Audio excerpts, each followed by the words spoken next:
inventory berikutnya yaitu laporan stok.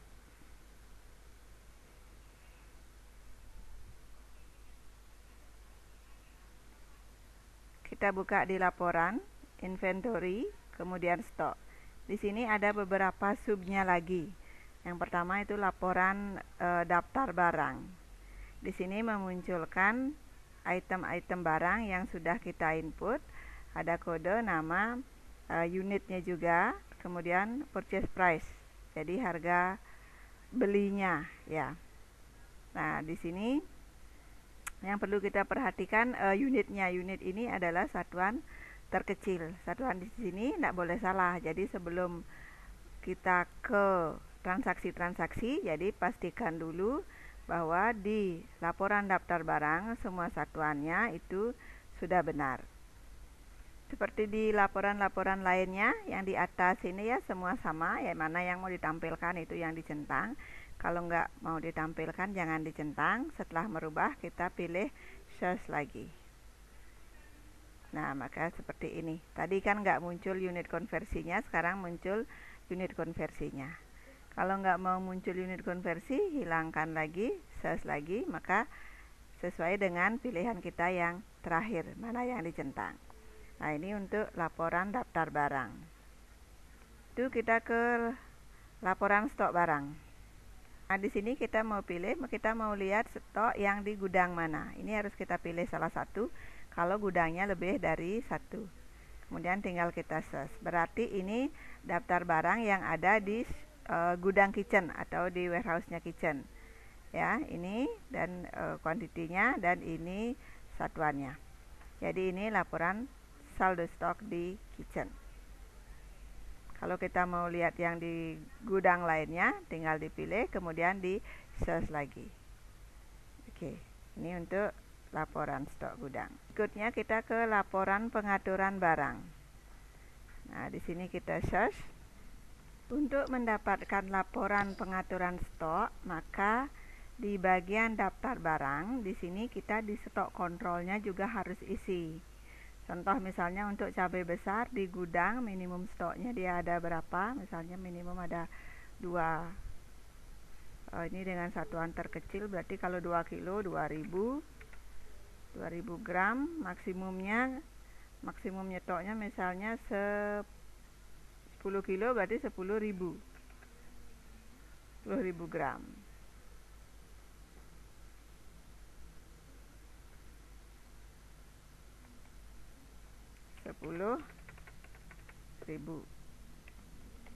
Ya, 10.000 gram. Kemudian di kitchen minimum ada berapa? Misalnya minimum 500 gram. Kemudian maksimum nyetoknya di sini hanya 2 atau 3 kilo misalnya. 3 kilo berarti 3.000 gram. Kemudian kita simpan. Contoh yang lain misalnya lagi satu, anggap gula pasir. Gula pasir kita nyetoknya di gudang itu 5 kilo atau 5.000 gram, maksimal 10 kilo atau 10.000 gram. Kemudian di kitchen untuk gula minimal ada 2 kilo berarti 2.000 gram, maksimal 5 kilo atau 5.000 gram. Kemudian kita simpan. Nah, ini contoh laporan stok kontrol di mana semua datanya sudah masuk. Dalam artian contoh kalau kayak di gudang cabai besar, ini quantity on hand-nya. Kita sekarang punya stok 3.000 gram. Di setting minimalnya 4.000 gram. Jadinya ini warnanya merah. Jadi yang merah ini artinya di bawah minimum, harus diorder. Atau disesuaikan juga ya, di analisa itu artinya. Maksimumnya dia 10.000 gram atau 10 kilo. Tapi untuk gula pasir ini warnanya biru. Saldonya kita punya 7.000 atau 7 kilo. Minimumnya 3.000 masuk. Kemudian maksimumnya kita nyetok 5.000 gram. Tapi kita punya stok 7.000. Jadinya dia over. Ya, kalau over itu warnanya biru. Tapi kalau minim itu warnanya merah seperti ini. Sama juga dengan di gudang kitchen, ini ada merah berarti dia di bawah minimum, dan ini biru dia di atasnya maksimum. Dan hasil ini akan menjadi bahan analisa bagi resto tersebut. Contoh kalau kayak ini, cabai besar 980, kalau minimumnya 1000, kurang dia lagi 20 gram aja. Apakah akan beli atau gimana, itu keputusannya di manajemen restonya. Jadi program ini membantu resto untuk menganalisa. Oke, itu laporan stok kontrol. Laporan stok berikutnya yaitu laporan permintaan barang. Kita klik di sini. Ini masih hubungannya dengan laporan yang tadi, ya, kontrol stok tadi ya. Jadi ini namanya, nama siapa yang request, ini opsional. Kemudian kita search, akan muncul ini, ya. Di sini gudang yang request cabai besar, karena kuantitinya dia sekarang quantity on hand-nya ada 3000, sedangkan minimumnya 4000, jadi kita request 1000 gram. Kemudian untuk di kitchen, gudang kitchen, cabai besar juga, itu minimumnya 1000, quantity on hand-nya 980, jadi di request 20 gram. Nah, ini sesuai dengan data tadi. Tapi kebijakan lain silahkan, karena seperti ini kan mungkin nggak akan request 20 atau mesti lebih, itu nggak masalah. Jadi laporan permintaan barang ini dihitung sesuai di sistem, ya, minimum berapa, biarpun 1 gram juga nanti akan muncul di sini. Oke, kembali lagi, ini untuk bahan analisa. Keputusan selanjutnya di pihak resto. Program membantu menganalisa. Laporan berikutnya yaitu kartu stok. Nah, kartu stok ini kita bisa lihat histori keluar masuk barang per satu item. Contoh, kita misalnya mau lihat yang di bulan April atau dari 1 April. Untuk barang misalnya kita mau lihat cabai, ya, cabai besar, pergerakan cabai besar. Kita bisa search. Nah, ini bisa kita pilih di gudang mana yang mau kita cek. Misalnya kita cek di kitchen. Tinggal kita search. Berarti ini perkembangannya. Tanggal 29 ada berapa, kemudian ada adjustment, keluar masuk ada di sini. Oke, misalnya kalau kita mau pilih gudangnya yang lain atau yang di gudang, search, akan muncul sesuai pergerakan stok di gudang. Kita bisa juga cek keseluruhan, pilih all. Kalau pilih all, kita bisa tampilkan price, tampilkan harga. Bisa kita search di sini. Nah, ini lebih lengkap karena tadi kita centang show price, makanya di sini akan muncul price-nya, harganya.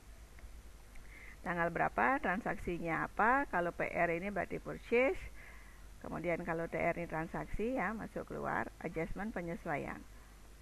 Jadi kuantiti berapa, harga berapa, total berapa. Nah, kemudian di sini harga berapa dan total harga berapa. Dan yang terakhir ini keseluruhan gudang, ya. Kita punya segini. Nilai rupiahnya, saldonya, harganya segini, saldonya segini. Kalau kita tidak centang show price, berarti munculnya seperti itu aja, stok transfer aja.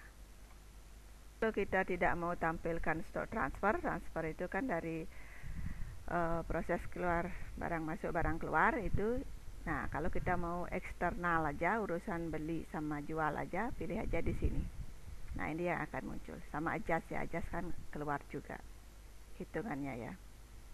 Nah, akan muncul seperti ini.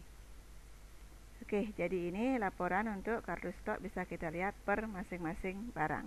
Ada stok yang selisih, mungkin bisa kita lihat dari sini dulu. Mungkin aja ada pembelian yang belum masuk atau gimana. Jadi bisa kita cocokkan dengan report manual atau data-data manual yang ada. Laporan berikutnya yaitu rekap kartu stok. Kita bisa search, kita pilih tanggal berapa sampai tanggal berapa, kemudian kita search. Nah, di sini akan muncul lebih detail, ya. Jadi satuannya apa, startnya, quantity berapa, HPV berapa, value senilai berapa, kemudian item in-nya, masuknya, quantity berapa, harga berapa. Kemudian kita ke kanan, item out, kemudian perpindahannya, dan ini end-nya, akhirnya. Ini ada berapa. Jadi ini lebih detail daripada kartu stok yang tadi, karena ini rekapnya, ya.